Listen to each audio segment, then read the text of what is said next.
మీరు ఎలాంటి పరిస్థితుల్లో నేరం చేయాల్సి వచ్చింది? అంటే మీ రికార్డ్ చూస్తుంటే ఎక్కువ దొంగతనాల కేసులు కనిపిస్తున్నాయి, అన్ని నైట్ ఎఫ్ అండ్ హెచ్బి కనిపిస్తున్నాయి. దాదాపు 200 కేసులు మీ మీద ఉన్నాయి. దోస్తానా సార్, ఆవార దోస్తానా ఇట్లనే వాళ్ళు వీళ్ళ దోస్తానా పడి దొంగతనం చేసిన. ఒక 6 నెలలు దొరకలేదు సార్. నేను 6 నెలలు దొరకలేము పోలీసు వాళ్ళకు. 6 నెలల తర్వాత పోలీసు వాళ్ళకు దొరికిన తర్వాత ఇక నాతో పాటు ఇంకా 2 ఉండే.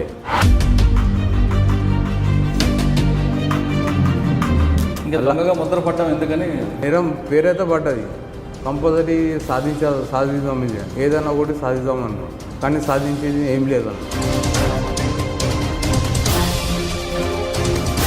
బంగారం దొంగతనం చేస్తే క్యాష్ అంటే ఖర్చు పెట్టుకుంటారు, బంగారం దొరికిందని ఎవరికి ఇస్తారు? ఇప్పుడు ఈ సీసీ కెమెరాలు ఉన్న ప్రతి షాప్లో కెమెరా పెట్టుకోరు, ఇప్పుడు దానికి కూడా బ్లాక్ చేసి తీసుకుంటారు. ఎలాగా?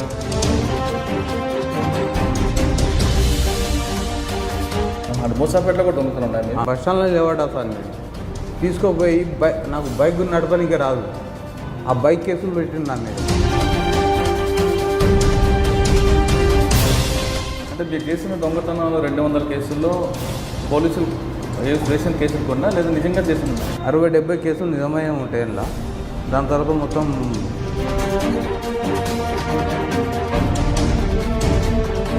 అవును. మీరు చేయని దొంగతనాల్లో పోలీసులు మీ మీద కేసు పెట్టి జైలు పంపిస్తే రికవరీ చూపించాలి కదా, రికవరీ ఎక్కడ చూపిస్తారు? వాళ్ళే చెప్తారు, మేము చెప్పకముందే వాళ్ళే చెప్తారు, అది షాప్లో ఇచ్చినా అని చెప్పు, ఆ షాప్లో ఇచ్చినా అని చెప్పు.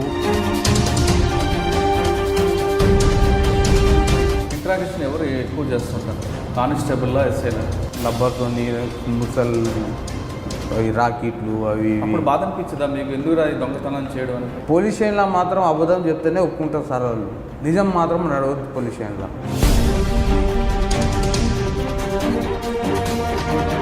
మరి 200 దొంగతనం చేసిన కాజా భాష ఎందుకు మారాలనుకున్నాను, ఎందుకు పెళ్లి చేసుకోవాలనుకున్నాను?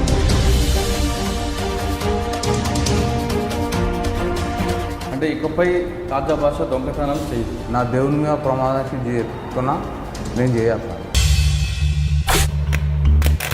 సయ్యద్ ఎందుకు నేరాలు చేయాల్సి వచ్చింది? చేసిన నేరాల సంఖ్య ఏ స్థాయిలో ఉంది? అతను ఎందుకు మారాల్సిన విషయాన్ని సయ్యద్ నడి తెలుసుకుంది. 9 नंबर पे घर था, 9 नंबर पे घर था 2014 में. वहाँ पे रहता था, वहाँ पे दोस्ताना था, थोड़ा सही नहीं था दोस्ताना. उनके साथ चोरियाँ, छोटे मोटे केसेस. वहाँ से चंद्रान गुट्टे पे ड्रिंक करके था मैं थोड़ा सा, और एक केस हो गया. वो केस के बाद जेल को आया चंचलगुड़ा में. तुम्हारा भैया? हमारा भाई अबूद बिन हाजी, जिसके ऊपर करीब 92 केसेस है. तुम्हारे भैया में 92 केस चोरी केस है? हाँ सर, एक मर्डर है, उसमें 307.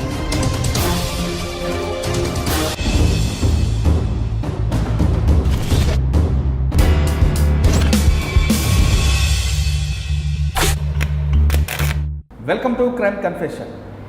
పుట్టిన ప్రతి వ్యక్తి మంచివాడు కాదు, అలానే చెడ్డవాడు కూడా కాదు. పరిస్థితుల ప్రభావంతోనో, క్షణికావేశంలోనో లేదా ఆర్థిక పరిస్థితులతోనో నేరాలు చేసి జైలుకి వెళ్ళి తిరిగి బయటకు వచ్చి మారిన మనుషుల్ని పరిచయం చేసే కార్యక్రమంలో ఈ వారం మన గెస్ట్ కాజా భాష. కాజా భాష ఎలాంటి పరిస్థితుల్లో నేరం చేశారు, నేరం చేసిన తర్వాత జైలుకి వెళ్ళి అతనిలో ఎలాంటి మార్పు వచ్చింది, మార్పు వచ్చిన బయటకు వచ్చిన తర్వాత అతని జీవితం, కొత్త జీవితం ఏ విధంగా కొనసాగుతున్న విషయాన్ని భాష నడి తెలుసుకుందాం. భాష గారు నమస్తే. నమస్తే. కాజా భాష గారు సార్, మీరు ఎలాంటి పరిస్థితుల్లో నేరం చేయాల్సి వచ్చింది? అంటే మీ రికార్డ్ చూస్తుంటే ఎక్కువ దొంగతనాల కేసులు కనిపిస్తున్నాయి, అన్ని నైట్ ఎఫ్ అండ్ హెచ్బి కనిపిస్తున్నాయి. దాదాపు 200 కేసులు మీ మీద ఉన్నాయి. 200 కేసులు చేసిన భాష జైలుకి వెళ్ళిన తర్వాత ఎందుకు మారారు? మారిన తర్వాత మీ కుటుంబం పెళ్లి చేసుకుని, బెయిల్ అధికారులు ఇచ్చిన పెళ్లి చేసుకున్న తర్వాత మీ కుటుంబం జీవితం ఎలా కొనసాగుతుంది? ఇంతకుముందు పోలీసులు వేధింపులు ఎలా ఉండేవి? కొత్త జీవితం వచ్చిన తర్వాత మీకు సొసైటీలో, సంఘంలో గౌరవం ఏ విధంగా ఉంది? ఈ ప్రశ్నకు సమాధానం చెప్పే ముందు ఒకసారి కాజా భాష పుట్టుపూర్వత్వాలు, సొంతూరు, కుటుంబం కొంచెం. నా సొంత ఊరు సాస్పేట సార్, సంగారెడ్డి డిస్ట్రిక్ట్. నేను దోస్తాన్లో పోయి దొంగతనాలు అవి చేసినాను సార్. ఫస్ట్ టైం దొంగతనాలు చేసిన, అది నా తప్పే సార్. అంటే ఫస్ట్ ఎక్కడ దొంగతనం చేస్తే ఎందుకు చేయాల్సి వచ్చింది? దోస్తానా సార్, ఆవార దోస్తాన్లా ఇట్లనే వాళ్ళు వీళ్ళ దోస్తానాలు పడి దొంగతనం చేసిన. అయితే ఇంతకు మొదలు కూడా దాని తర్వాత 2 సంవత్సరాలు శిక్ష కూడా అనుభవించిన. అంటే దొంగతనాలు ఫస్ట్ దొంగతనం ఎక్కడ చేశారు మీరు? సదాశివే. ఎలాగా? అది హౌస్ బ్రేకింగ్ సార్. అంటే నైటా డే? నైట్ చేసిన సార్. నైట్ చేసిన తర్వాత ఒక 6 నెలలు దొరకలేదు సార్. నేను 6 నెలలు దొరకలేము పోలీసు వాళ్ళకు. 6 నెలల తర్వాత పోలీసు వాళ్ళకు దొరికిన తర్వాత ఇక నాతో పాటు ఇంకా 2 ఉండే. వాళ్ళకు వాళ్ళ చిన్న వయసు ఉండే వాళ్ళది. అయితే వాళ్ళకు అక్కడికే నుంచి అక్కడనే పంపించేసారు. నేను కొంచెం ఏజ్ ఉన్నా కాబట్టి నాకు రిమాండ్ చేసారు. అప్పుడు రిమాండ్ చేసిన తర్వాత 18 నెలలు రిమాండ్లో ఉన్నా సార్. దాని తర్వాత 18 నెలల తర్వాత శిక్ష పడ్డది సార్ నాకు. అంటే 18 నెలలు జైల్లో ఉన్నప్పుడు కుటుంబ సభ్యులు ఎవరైనా వచ్చారా? మా అమ్మ వస్తుండే ఖాళీ. ఏమన్నారు? అంటే ఎందుకురా ఇట్లా ఎందుకు చేస్తున్నావు అది ఇది అంటే ఏదో తెలిసినందుకు చేసినామా, తప్పైపోయింది అది అన్నా నేను. అయితే మొట్టమొదటిసారి దొంగతనం చేస్తున్నప్పుడు ఆ ఇల్లు వెతుక్కొని వెళ్ళారా లేదా ముందు ప్లాన్ చేసుకుంటూ వెళ్ళిపోయారా? లేదు సార్, వెతుకుంటా కాదు, ఇట్లా రోడ్లో వెంబడి పోతే తాళాలు కనపడితే పలగొట్టాలి. ఆ ఇంట్లో దొరుకుతుంది లేకపోతే దొరకది. ఇంట్లోకి వెళ్ళిన తర్వాత బెడ్రూమ్లోకి వెళ్తారా లేదా కిచెన్లోకి వెళ్తారా? ముందు బెడ్రూమ్లోకి పోతాం సార్. బెడ్రూమ్లో పోయి చూస్తాం, ఏం లేవనుకో అక్కడ కిచెన్లో అక్కడ తాళాలు ఉంటాయి, అక్కడక్కడ చూస్తాం. ఏం దొరకలేకపోతే వచ్చేస్తాం బయటికి, వేరే ఇంట్లో చూస్తాం సార్. అట్లా జరిగింది. అంటే రోజుకి ఎన్ని ఇళ్ళు టార్గెట్ పెట్టుకుంటారు? రోజు 2-3 చేస్తుంటుంది సార్. ఒక దాంట్లో లేకపోతే ఒక దాంట్లో దొరుకుతుండే. ఏదైనా బంగారం అయినా ఏదైనా ఎవరిదైనా తెచ్చి బంగారం దొరికితే గిరి పెట్టాలి, ఆడ గిరి పెట్టాలి, ఈడి గిరి పెట్టాలి. అప్పుడు ఇంత టైట్ లేకుండే. ఇప్పుడు కెమెరాలు ఎక్కువ అయిపోయినాయి. ఇప్పుడు ప్రతి రోడ్డు మీద కెమెరా ఉంది. ఇప్పుడు చేయలేము సార్ ఇప్పుడు ఆ తప్పు. దాని తర్వాత మళ్ళీ ఇంకోటి ఏమైందంటే అప్పుడు అంత టైట్ పోలీసు కూడా లేకుండే. అప్పుడు ఏదో ఎప్పుడో ఒకసారి పెట్రోలింగ్కి వస్తుండే పోతుండే. నేను లేదు అంటే కూడా 20-25 సంవత్సరాల నుంచి దొంగతనాలు చేస్తారు. అంటే దొంగతనం అన్ని కేసులు చేసిన సార్.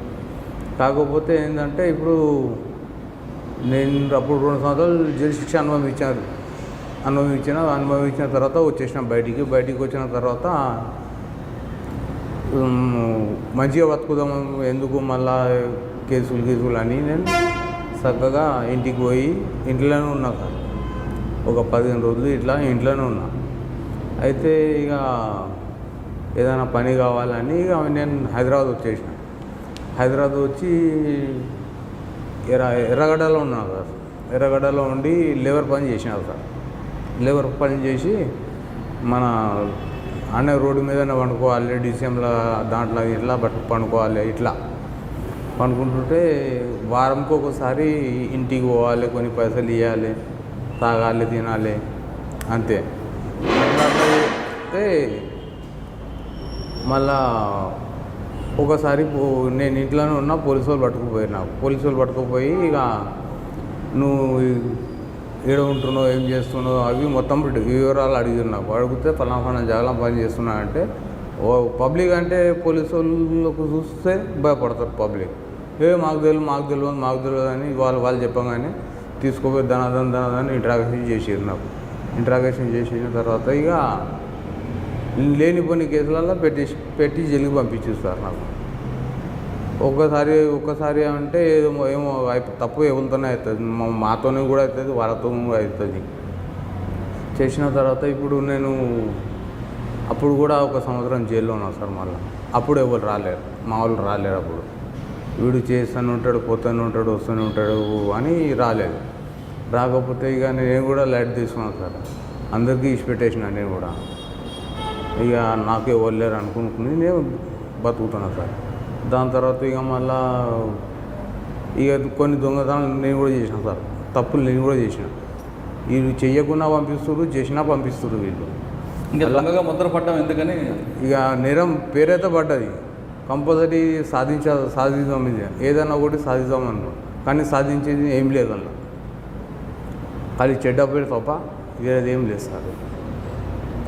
మీరు దాదాపు 25 సంవత్సరాల దొంగతనం చేస్తానని చెప్పారు. రాత్రులు ఏ టైంలో ఎక్కువ దొంగతనం చేస్తారు? నైటు 1 గంట నుంచి 3 వరకు సార్. ఎందుకు ఆ టైమే ఎందుకు? ఆ టైము నిద్రలో ఉంటారు, తాగి ఉంటారు అక్కడ అట్లా. ఆ టైంలో పోలీస్ పెట్రోలింగ్ తిరుగుతుంది కదా? పెట్రోలింగ్ ఇప్పుడు తిరుగుతున్నారు సార్, అప్పుడు ఏడో ఉండే సార్. అప్పుడు లేకుండే పోలీసు అంతగానో. అంటే తాళం వేసుకున్న ఇల్లే కాకుండా మనుషులు ఉన్న ఇంట్లో కూడా వెళ్తారా? లేదు సార్, మనుషులు ఉన్న ఇంట్లో వెళ్ళాం. తాళాలు ఎంతమంది మీతో పాటు? నేను ఒక్కనే సార్, నేను ఒక్కనే. వేరే వాళ్ళు పెద్ద పెద్ద అయితే ఇంతకు మొదలు ఫస్ట్ కేసులో అయితే 3 ఉండే. దాని తర్వాత ఇక నేను వాడు కొడితే వానికి ఒక దెబ్బ కొడితే 4 కేసులు ఒప్పుకుంటాడు, వీనికి 4 దెబ్బలు కొడితే 6 కేసులు ఒప్పుకుంటాడు. నాకు కొట్టగా నేను చేయలేను అంటాను. అట్లా అవుతుందని నేను సింగిల్ అయిపోయినా సార్. నేను అప్పటికి చేస్తే సింగిల్గా చేయాలి, లేకపోతే చేయొద్దు అసలు అని నేను సింగిల్ అయిపోయినా సార్. అప్పటి నుంచి సింగిల్నే చేస్తాను సార్ నేను. రెండోసారి జైలుకి వెళ్ళారు. జైల్లో ఉన్న పరిస్థితి ఎలాగుంటుంది అప్పటి జైల్లో? అప్పుడు ఏం సార్, దొడ్డు బియ్యం ఉండే, అదే పప్పు రాళ్ళు గీళ్ళు అవి ఇవి ఇట్లా ఉంటుండే. పోలీసులు కూడా 7 గంటల ఆడికి ములాఖాత్కి వస్తే కూడా తప్పే అది ఉండే అప్పుడు. కానీ సార్ వచ్చిన తర్వాత, వికే సింగ్ సార్ వచ్చిన తర్వాత ఫుల్ చాలా మారిపోయింది సార్. అంటే మీరు 2 సంవత్సరాలు జైల్లో ఉండి బయటకు వచ్చినప్పుడు మీ దోస్తులు మళ్ళీ వచ్చారు మీ దగ్గరికి? రాలేదు సార్ ఎవరు. ఇది చేసిన దొంగతనం చేసిన సొత్తు అక్కడ ఎవరికి ఇస్తారు సార్? బంగారం దొంగతనం చేస్తే క్యాష్ అంటే ఖర్చు పెట్టుకుంటారు. బంగారం దొరికిందనుకో ఎవరికి ఇస్తారు? అది హౌస్లో గిరి పెట్టేస్తాం సార్. ఏడంటే ఆడ అడ్డికి పోతారు. రూపాయి వస్తే చాలా వస్తువుగా మేస్తాం సార్. ఎవరు? మేము. అట్లా అంటే మళ్ళీ గోల్డ్ షాప్కి చూపెట్టేసారు. ఈ షాప్లో ఇచ్చేస్తారు సార్, ఈ షాప్లో అయితే ఇచ్చినా సార్, ఈ షాప్లో తీసుకున్నాం అంటే తీసుకున్నాం అన్నట్టు ఇచ్చేసి వాళ్ళు కూడా. ఇప్పుడు కొంతమంది షాపులకు ఇవ్వకుండా కూడా చెప్తుంటారు వాస్తవం అనేది సార్. ఆ షాప్కి ఇవ్వకుండా షాప్కి ఇవ్వకుండా మాత్రం చెప్పడం తప్పదు. చెప్తుంటారా ఎవరైనా? అట్లా చెప్పారు. ఏదో కొంచెం ఉంటుంది అందులో, ఇస్తారు, కొంత ఇస్తారు కానీ ఎక్కువ చెప్తారు వాళ్ళు. కాకపోతే ఏంటంటే అది వాళ్ళు మేము తీసుకోలేమంటారు వాళ్ళు సాక్షిగా. ఏం ప్రూఫ్ ఉంది? ఇప్పుడు ఈ సీసీ కెమెరాలు ఉన్న ప్రతి షాప్లో కెమెరా పెట్టుకోరు. ఇప్పుడు దానికి కూడా బ్లాక్ చేసి తీసుకుంటారు. కెమెరా బ్లాక్ చేస్తారు, తీసుకుంటారు. లేకపోతే జగల ఆడికిరా ఇడికిరా అనే తీసుకుంటారు ఇప్పుడు కూడా. అది సీసీ కెమెరాలు ఉన్న బంగారు షాపులు తీసుకుంటున్నారు. ఈడ తీసుకుంటారు. వద్దురా కెమెరా ఉంది, చాలు ఉంది, వద్దు ఆడికిరా ఫలానా జగలరా అట్లా అని తీసుకుంటారు ఇప్పుడు కూడా. సరే, మీరు చేసిన 25 దొంగతనాల్లో ఎక్కువ బంగారం దొరికింది, ఎక్కువ డబ్బు దొరికిన ఇల్లు ఎక్కడ? ఎక్కువ అంటే అంత దొరకలేదు సార్ నాకు. 2 లక్షలు 3 లక్షలు 20 తులాల బంగారం మూసాపేటలో దొరికింది. ఎక్కడ? మూసాపేట. కుకట్పల్లి మూసాపేట. సార్. అంటే మూసాపేటలో కూడా దొంగతనం ఉన్నాయి? మూసాపేటలో ఉంది, కుకట్పల్లిలో ఉంది, మళ్ళా మూసాపేట, కుకట్పల్లి, పటచూరులో అయితే అన్యాయంగా కేసు పట్టుకు బస్ స్టాండ్లో లేవాడా సార్. నేను తీసుకోపోయి నాకు బైక్ నడపడానికి రాదు, ఆ బైక్ కేసులు పెట్టిండు నా మీద. మేజిస్ట్రేట్ సార్కి కూడా చెప్పిన, సార్ నాకు బైక్ పట్టుకోనికే రాదు, నాకు నడిపేనికే రాదు, నేను బైక్ ఎట్లా దొంగతనం చేస్తా సార్ అని చెప్పి. అంటే ఏమన్నారు? అంటే ఆయన అంటుండ్రు కదా అంటే, లేదు సార్ ఈయన తీసుకుని ఆయన పోలీసు వాళ్ళు. ఎవరు అప్పుడు సార్? అప్పుడు ఎవరు ఇన్స్పెక్టర్ ఎవరు? ఏమో సార్, అంత ఐడియా లేదు నాకు. అంటే మీరు చేసిన దొంగతనాలు 200 కేసుల్లో పోలీసులు వేసిన కేసులు కొన్నా లేదా నిజంగా చేసిన సార్? 200 దొంగతనాలు చేశారు. 200 దొంగతనాల్లో నిజమైనవి నిజమైనవి అందులో 60-70 ఉంటాయి సార్. 60-70 కేసులు నిజమైనవి ఉంటాయి అందులో. దాని తర్వాత మొత్తం ఇది ఉన్నాయి సార్. అవును, మీరు చేయని దొంగతనాల్లో పోలీసులు మీ మీద కేసు పెట్టి జైలుకి పంపిస్తే రికవరీ చూపించాలి కదా, మరి రికవరీ ఎక్కడ చూపిస్తారు? ఏం చేస్తాం సార్, పాత వాళ్ళకు ఏదైతే పాత షాపులు ఉంటాయో అప్పుడు కెమెరాలు లేకుండే సార్, ఈ షాప్లో ఇచ్చినట్టు ఈడ తీసుకోవాలా, ఈ షాప్ వాళ్ళే చెప్తారు. మేము చెప్పకముందే వాళ్ళే చెప్తారు, ఈ షాప్లో ఇచ్చిన అని చెప్పు, ఆ షాప్లో ఇచ్చిన అని చెప్పు అని వాళ్ళే చెప్తారు సార్ మాకు. ఇప్పుడు ఒకవేళ మేము హౌస్ బ్రేక్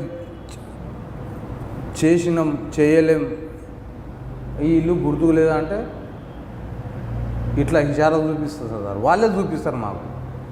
ఒకవేళ మేము చేయలేం బస్ సార్ ఈ ఇంట్లో చేయలేను నేను అని కూడా చెప్తే తాగిన నిషాలను ఉండొచ్చు, మర్చిపోయినామో ఇళ్ళని చేసినావు అంటారు. సాధారణంగా రాత్రులు దొంగతనం చేసిన మీరు ఉదయం లేచి ఆ ఇల్లు ఎలా గుర్తుపడుకుంటారు? అంత పర్టికులర్గా పోలీసులు గుర్తుపడతారు. ఎలాగా? ఇప్పుడు చేసినది ఇప్పుడు ఏడేడా చేసినా ఇప్పుడు కూడా గుర్తుంది సార్. ఇన్ని కేసులు చేసినా నేను ఏ కేసులో ఎక్కడ ఏం ప్రాపర్టీ తీసినా మొత్తం నేను ఆ ఇంట్లో వస్తుందో సహా చెప్తాను.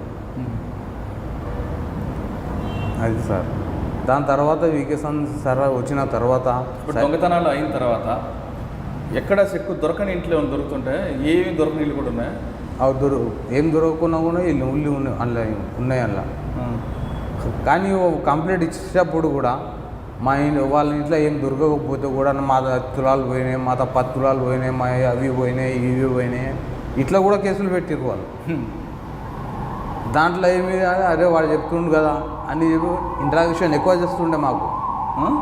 ఇంకా ఇంట్రాగేషన్ ఇంకా చెప్తుండే చేస్తే సార్ ఇది దొరకలేదు సార్, ఇది దొరికింది, ఈ వస్తువు దొరికింది అని మేము చెప్తే కూడా నమ్మకం ఉండేవాళ్ళు. ఇంట్రాగేషన్ ఎవరు ఎక్కువ చేస్తుంటారు? కానిస్టేబుల్లా, ఎస్ఐలా?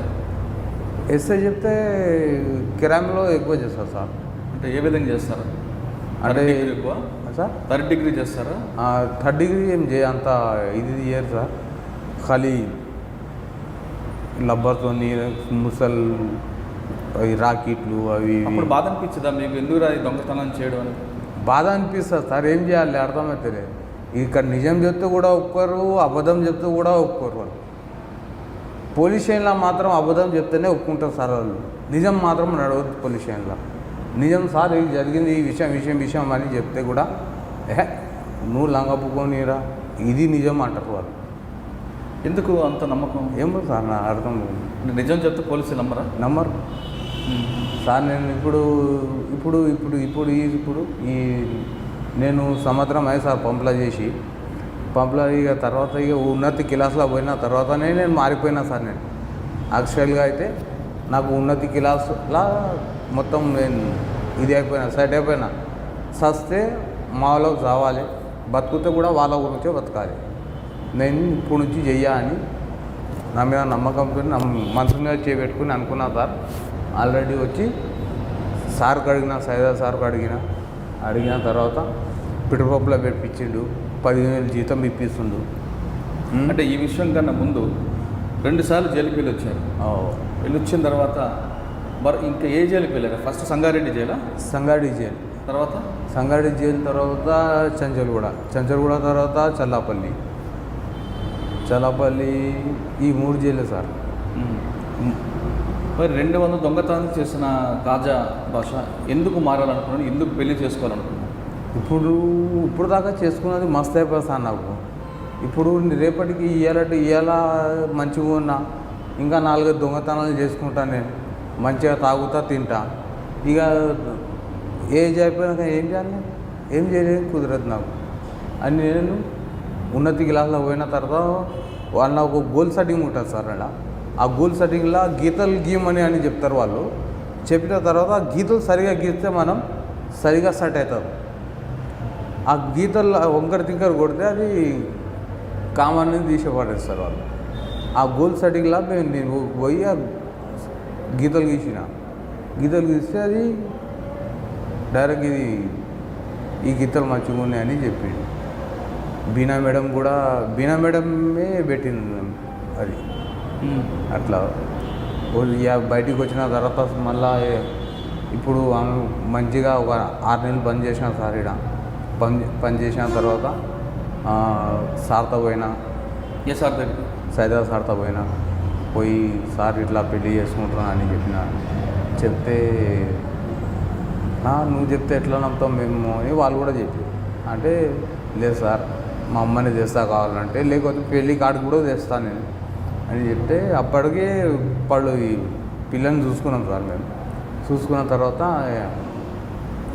అక్కడికి మా అమ్మని తీసుకొని పత్రిక తీసుకొని పోయినాం సార్. కాదు, 25 సంవత్సరాలు దొంగతనం చేస్తున్న కాజా భాష మారడు అనుకున్న భాష ఒకేసారి మారాడు పెళ్లి చేసుకుంటాను అనగానే మీ అమ్మగారు ఏమన్నారు? సంతోషించింది సార్. ఇప్పుడు వీడు తాగుతలేడు, ఇప్పుడు వీడు తాగుతలేడు, పంపులో పని చేస్తుండు, కొన్ని నెలకు 15,000 సంపాదిస్తుండు, మంచిగా ఉంటుండు. నేను ఉండే బస్సులో కూడా చంపపేటలోనే ఉంటుంది అండి. నా ఉండే బస్సులో కూడా ఏదో తాగుతా అంటే అంత ఎక్కువ కూడా తాగా సార్. ఏదో ఒక శిష కళ్ళు తాగి పోయి చక్కగా, అది నిద్ర గురించి తాగాలని నాకు షోకు లేదు సార్. అది మానేసిన, అది షోకులు గీకులు అన్నీ మానేసిన. ఒక శిష కళ్ళు తాగిపోయి వాడు మస్తులో వండుకుంటా సార్. ఇప్పుడు దొంగతనం చేసేటప్పుడు భయం ఉంటుంది. ఇప్పుడు నాకు ఆ భయమే లేదు. నేను చేస్తానే లేదు, నాకు భయమే లేదు. నైట్లో పొద్దున పూట 6 గంటలకు పోతా, 6 గంటలకు పోయి ఏం పని నా గాలి నింపుకుంటా వస్తా, 2 గంటలకు డ్యూటీ దిగుతా, చక్కగా ఇంటికి వచ్చేస్తాను. పెళ్లి చేసుకుంటా ఉంటే జైలు అధికారులు మీకు సహకరించారా? అవును సార్. ఎంత వీళ్ళందరూ అందరి దగ్గర పోయినా సార్, వాళ్ళు కూడా ఒక పిటిషన్ ఇచ్చిన, ఆల్రెడీ కార్డు కూడా ఇచ్చిన. ఇస్తే అప్పుడు సంతకాలు పెట్టి 50,000 లోన్ ఇప్పించారు. నాకు లోన్ ఇచ్చారు 50,000. కొన్ని మా అమ్మ అక్కడక్కడ అప్పు చేసి అవి 1,50,000 ఏమో అప్పు చేసింది సార్. చేసి సొంత ఇల్లు కూడా లేదు సార్, కిరాయి ఇల్లు మాది. నాకు 3 చెల్లెలు ఉన్నారు.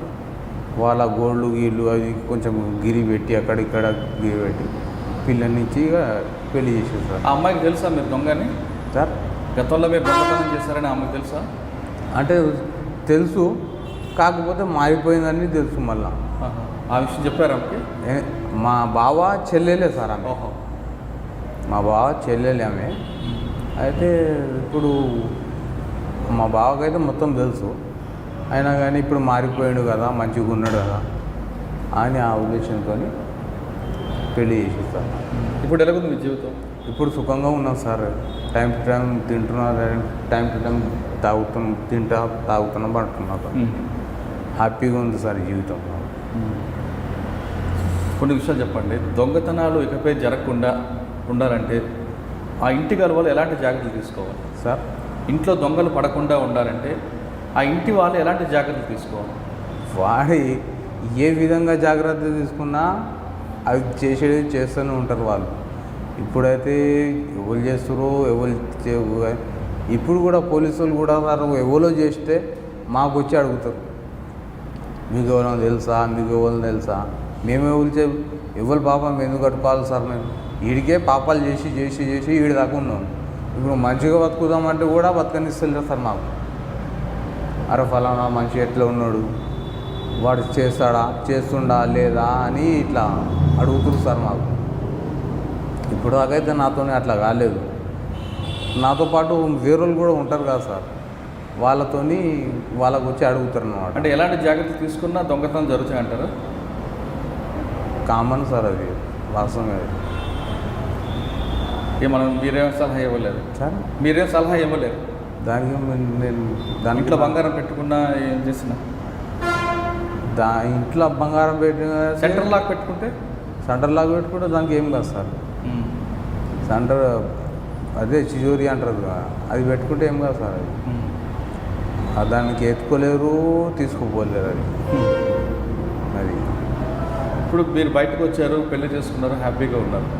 ఇప్పుడు కొంతమంది ఇంకా దొంగతనాలు చేయడానికి వెళ్తుంటారు, వాళ్ళకి ఏ సంబంధం? వాళ్ళకు అది షోకు ఉంటుంది సార్. అది ఇప్పుడు డబ్బులు చూసి ఏమవుతుంది, ఒకటేసారి చూడకపోతే పిచ్చి లేచిపోతుంది వాళ్ళకు.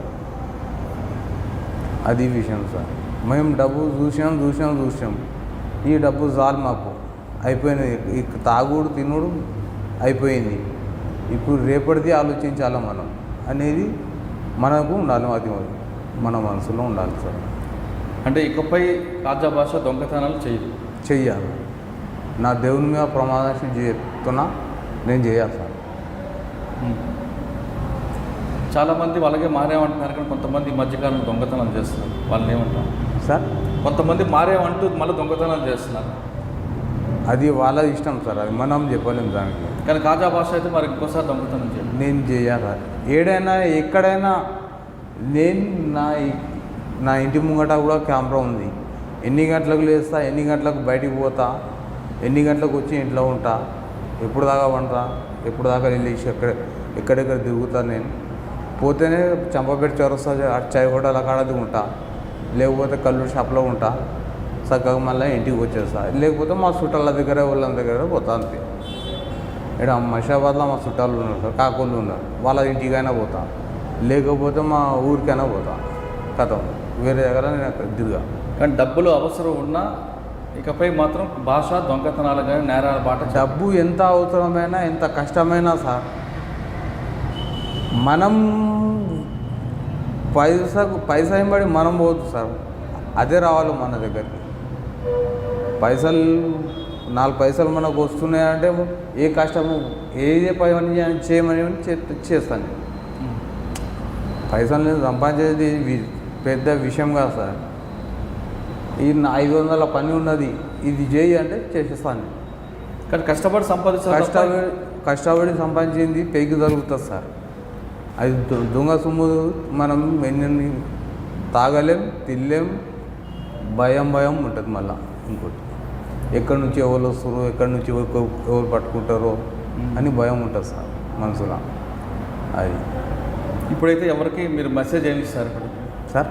ఇప్పుడున్న కొంతమంది కుర్రాళ్ళు, కొంతమంది పోరగాళ్ళు నేరాలు చేయాలనుకుంటున్నారు కదా, రాత్రులు తిరుగుతున్నారు. చెప్తా సార్, నాతో ఎంత అయితే అంత చెప్తాను నేను. ఇప్పుడు కొంతమంది జైలు నుంచి వస్తారు, పెట్రోల్ పంప్లో పని ఇప్పిస్తారు.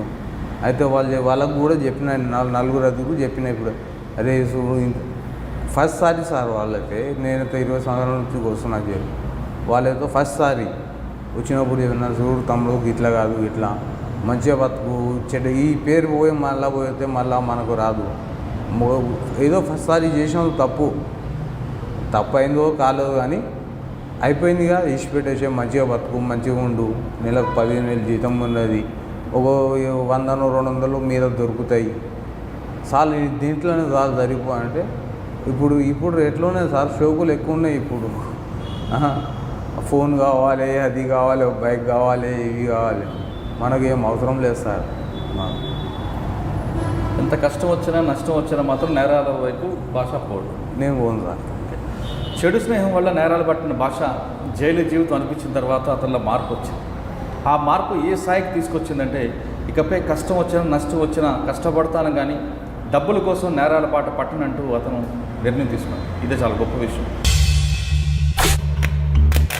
సయ్యద్ ఎందుకు నేరాలు చేయాల్సి వచ్చింది, చేసిన నేరాల సంఖ్య ఏ స్థాయిలో ఉంది, అతను ఎందుకు మారాల్సిన విషయాన్ని సయ్యద్ నాడు తెలుసుకున్నాం. సయ్యద్ నమస్తే. సయ్యద్ బోలో భాయ్, పहले मैं 2014 में 9 नंबर पे घर था. 9 नंबर पे घर था 2014 में. वहाँ पे रहता था. वहाँ पे दोस्ताना था, थोड़ा सही नहीं था दोस्ताना. उनके साथ चोरियाँ, छोटे मोटे केसेस. बहादुरपुरा प्रेस से जेल को चले गया सर. जाके वहाँ पे 1-2 हफ्ते रहा फर्स्ट टाइम. फिर उसके बाद फेल हो गया. उसके बाद 9 नंबर पे रहा. वहाँ से चंद्रान गुट्टे पे ड्रिंक करके था मैं थोड़ा बहुत, और एक केस हो गया. वो केस के बाद जेल को आया चंचलगुड़ा में. चंचलगुड़ा जेल में 2 मंथ कुछ रहा. तो जेल के अंदर से सैदिया साहब बोल के जो जेल के हैं, उन्होंने जो है 2015 में बुलाए के आपको जॉब ऑफ़र करते हैं, आप करते क्या यहाँ. मंथली जब 12,000 थी, 12,000 सैलरी है, करते क्या हो. तो जी हाँ सर बोला. उसके बाद छुट गया, आया, ड्यूटी चढ़ा. ड्यूटी चढ़ के 3 साल हो गया.